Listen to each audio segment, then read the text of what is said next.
Hopefully they'll soon realize they've been conquered.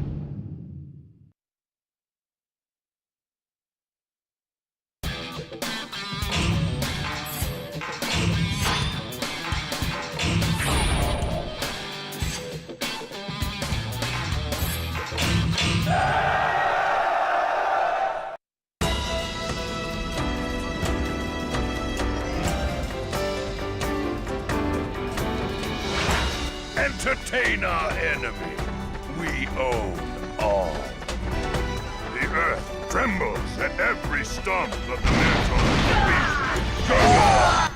So our task, as before, is to take out the Red Minotaur and his forces, but as the expression goes, for real this time.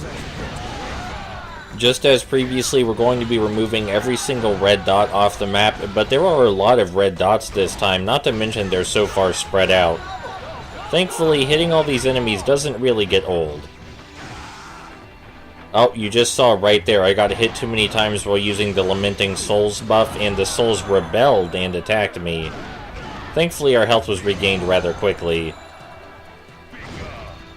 That reminds me, we have a special weapon equipped to Devil King right now, and I'll explain what that is shortly. But first I wanted to bring up that if you're disappointed in the lack of high combos, there are characters that are much better optimized for that sort of thing than Devil King, and we'll be seeing them at the end of the Let's Play. Mostly I'm interested in destroying large amounts of enemies, regardless of the combo counter. Seeing all those health bars go down is really satisfying. So you may be asking yourself, what is the gimmick to this level? Surely this isn't the level without a gimmick. And you're correct, but the gimmicks slowly reveal themselves as you move through the level, and there is more than one, though one of them basically amounts to nothing. We're actually about to trigger the first gimmick very shortly, and that would be the one that doesn't amount to anything. It's still cute though, it's still a cute idea. Maybe if they made it actually do something, it would be an even cuter idea. See? I still have a few tricks up my sleeve.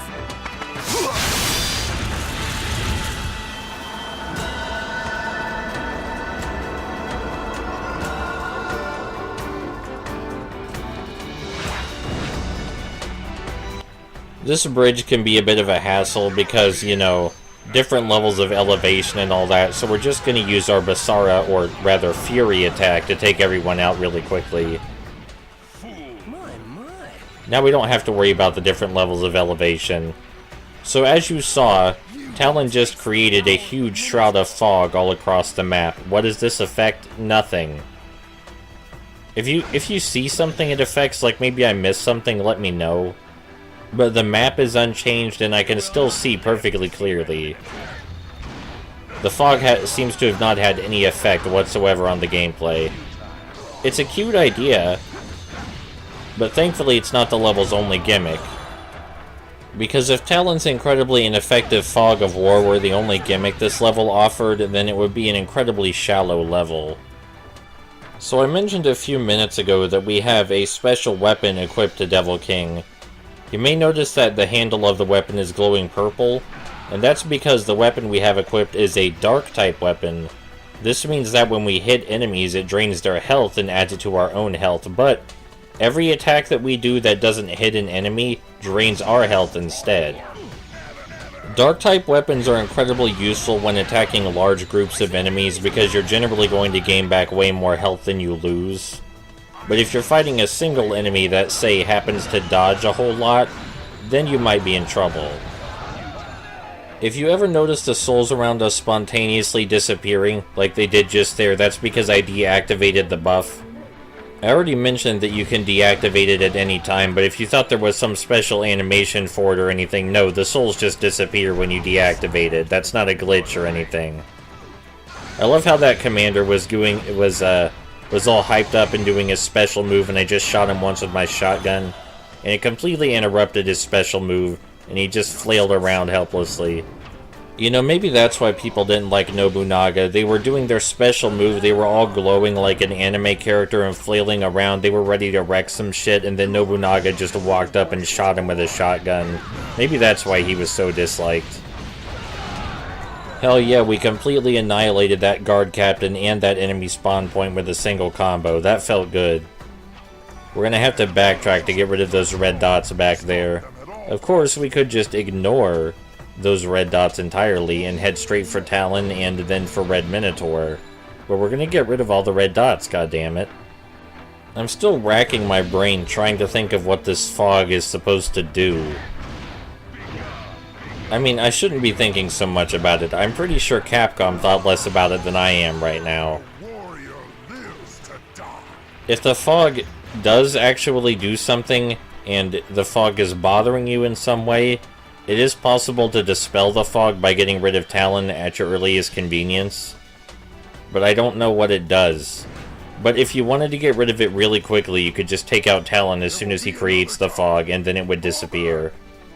But putting that aside, right now we're headed to the right pathway where we will encounter Yukimura, Scorpio, who we could have otherwise walked right past. And of course we're gonna kick his ass, but we're gonna take out this guard captain first. I mean, he's just standing there, being a guard captain. What's he think he's doing? We gotta kill him. There we go. I shall destroy you all. Prepare for battle!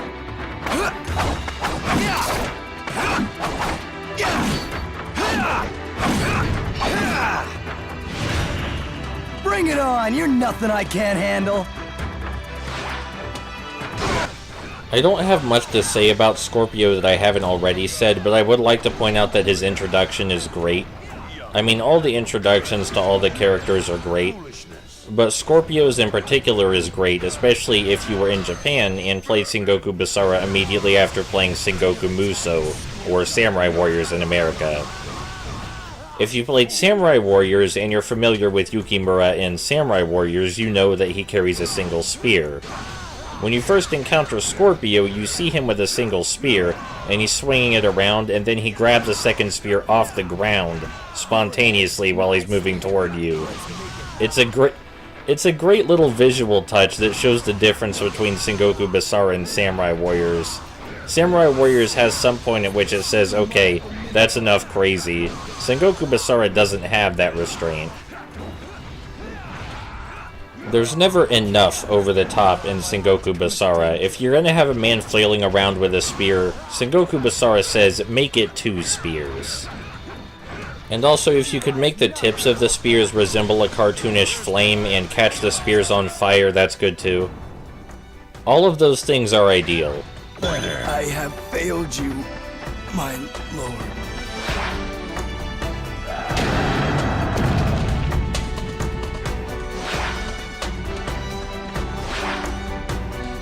Enemies here.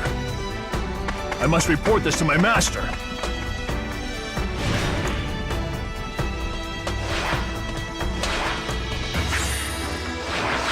My lord, we must go after the messenger. If Red Minotaur finds out, we'll be in danger. So here's the second gimmick of the level. After we defeat Scorpio, 3 messengers will trigger who will run to warn the Red Minotaur of our approach. This doesn't seem to make a whole lot of sense to me, as hopefully Red Minotaur already knows we're here, considering we've killed 200 of his men, including Scorpio. But apparently he doesn't know that we're here yet and needs the messengers to run and tell him. This makes even less sense when you consider the fact that the characters are capable of communicating verbally across absurd distances. Like, it doesn't matter how far someone is, you can totally talk to them from across the map and respond. So why did the messenger... Look, it's not important. The gimmick is that we need to chase down the messengers. And I failed, but that's okay because the punishment for failure is just a new cutscene. I mean, Red Minotaur moves position slightly, but that doesn't really cause any problems.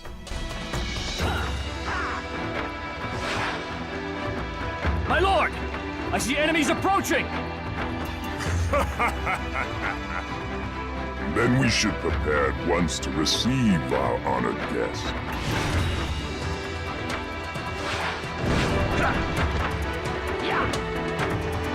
Your strategy is inferior.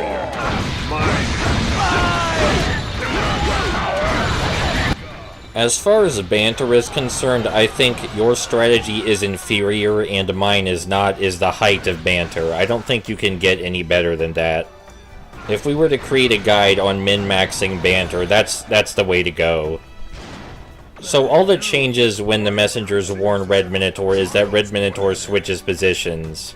And he switches positions down to where Talon is located, so if you're not careful you'll have to fight both him and Talon simultaneously. But as with most things in this game, you can easily lure Talon and the other enemies away from Red Minotaur and take them out separately. So this is what we're going to be doing, of course, because it is not in our best interest to fight Talon, several lieutenants, and Red Minotaur simultaneously. There is still one more gimmick yet to discover in this level, and we will get to it shortly. But first we're going to get rid of all these commandos around Red Minotaur and Talon. It's not that they're that much in the way or anything. They're not really a great threat by themselves. They can hit you in the back while you're not paying attention. But they're red dots, and we must destroy all of the red dots. You know, it's even more odd to consider that Red Minotaur doesn't know we're here when we were the one who initiated the counterattack against him. Like, he charged at us with cavalry, and then we counterattacked and chased him back to his home base. Like, you figure he should have expected we would be coming. He wouldn't need messengers. As soon as he retreated to his home base, he should have immediately began making preparations for our arrival. He's just being lazy, frankly, and that's probably why he's going to die. Like, he could have set up so many traps, he could have had so many more men here. Granted, we have already killed 278 men, and that is a lot of men, but it's clearly not enough. We need more things to... I mean, he needs more men to defend him. Unfortunately, we do have to backtrack to get these red dots over on the right path because we missed them while we were chasing down the messengers. It does ruin the pacing of the level slightly, but after we get rid of these red dots, we'll go challenge Talon and Red Minotaur and find out what the final gimmick of the level is. That reminds me, I completely forgot the fog is still active. But 2 out of 3 gimmicks that actually do something isn't so bad. And the Red Minotaur switching positions is something I actively wanted to avoid back when I was first playing this game, because I didn't know that you could fight the Red Minotaur without fighting Talon when he teleported down there. It didn't occur to me to try and lure Talon away from Red Minotaur. Now that I'm older, of course, it seems obvious, but back then, having the Red Minotaur teleport down next to Talon was incredibly inconvenient for me. But that was so long ago. This is my first experience with Muso games, and that was just so long ago. We didn't get it brand new or anything, but it must have only been a couple years after its release when we got it, maybe 1 year. And this is the same save file, I think, that we've had all these years. We haven't played as Devil King a lot, but we've played with him enough that I'm familiar with everything he does. We're still missing one of his skills, you might have noticed, and that's because the leveling up is so slow in this game. It's so slow. We're getting a lot of use out of our Whiplash to knock all these fools out of the way on our way back to the Red Minotaur. And yeah, that's enough reminiscing. We got people to kill. I can only assume these men with shields were not expecting me to be able to jump over 10 feet in the air. That makes sense, you know, when you set up those barricades, you don't expect your opposition to be able to leap 10 feet in the air or more. Hopefully now that they know that we can do that, they'll be more prepared in the future. Oh wait, I'm gonna kill them all.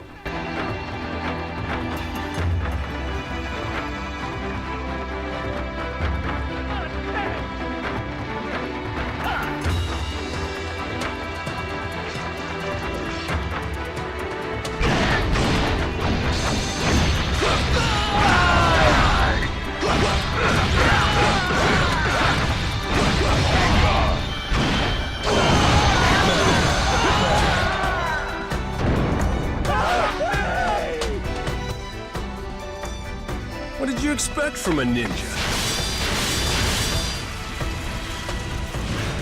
Guess I better get to it.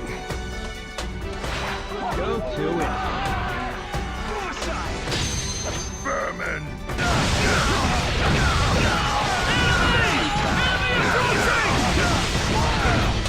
Behold, your new king is here. So unlike Scorpio, the second fight with Talon is quite different, mainly because there are 3 of him. It's not like his clones have a lot of health or anything. but having 3 Talons attacking you at once can be quite a hassle. Thankfully, you can easily interrupt any of their attacks. It certainly would have taken a lot longer if we didn't use our Fury attack at the start, but now we've already destroyed both of his clones, and Talon by himself is nothing to worry about. Like I said, I just prime him and then wail on the square button. This may be around the point where you notice that the enemies have the distinct magical ability to dodge your moves at the last second, something which you cannot do. The enemies have evasive capabilities that you don't, but otherwise seem like player characters. You can still dodge, just not as quickly as they can.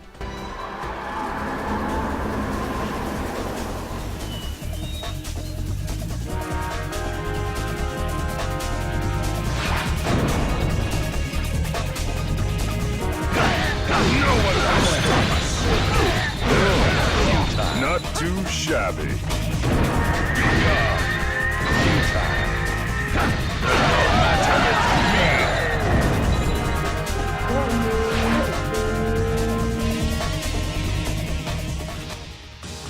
Prepare to battle the dreaded Red Minotaur.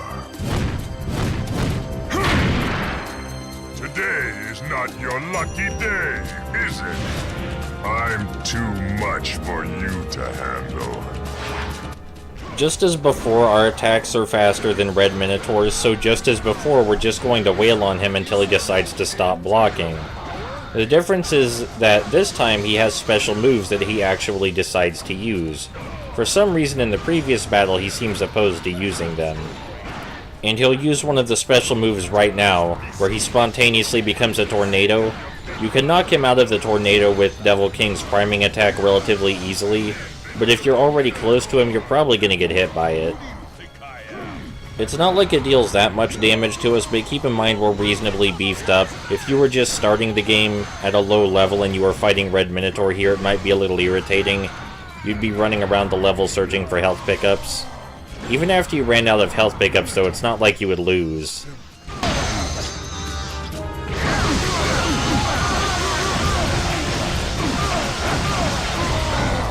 Half bull and immortal. As I was saying, even if you did run out of health pickups, it's not like you would actually lose due to the old Muso standby tactic that I keep mentioning, but we haven't had to use it yet. Maybe we'll get through the game without having to use it, who knows. But when I first bought the game, I can sure tell you I used it a lot. You know, it's so weird to play a game like this and not have any nostalgia for it, but I'm not feeling any nostalgia tingles from playing this right now, but then again, I don't seem to have the weird nostalgia tingles other people do.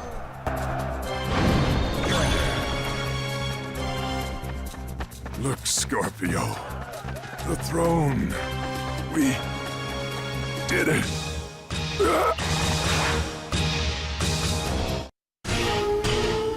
All is mine. Mine forever. Heaven and earth under my sword.